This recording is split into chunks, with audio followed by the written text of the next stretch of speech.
I'm Matt Goodman, Simon Chair in Political Economy at CSIS. The United States and China have been in what it's now safe to call a trade war since 2018. We did this report to look at theoretically how escalation dynamics play out in an economic conflict. So we started by looking at game theory, which is something developed back after World War II to look at how nuclear war might play out. So we took this theory and we applied it to a trade war, developed a model for how this might play out, and then we did a couple of simulations where we got experts together to play a game to see how a trade conflict might escalate.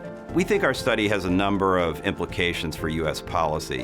One of our key findings was about the need to establish so-called dual credibility. That means you have to show your opponent that you both have the resolve and the determination to pay a price for escalation, but you also need to show that you are willing to compromise.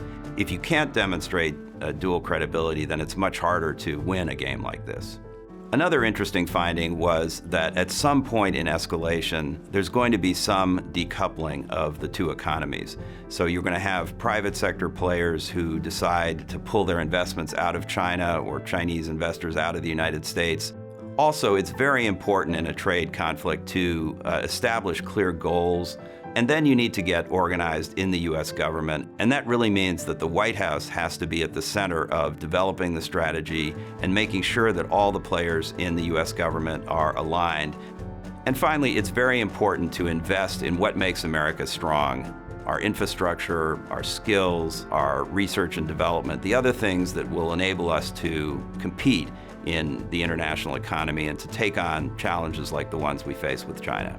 Whatever happens in the trade war in the short term, it's likely that the United States and China are going to be caught in a fierce economic competition for a decade or more. And it's very important that the United States be equipped with the strategy, tools, and mindset to take on this challenge. To read the full report, visit us at csis.org.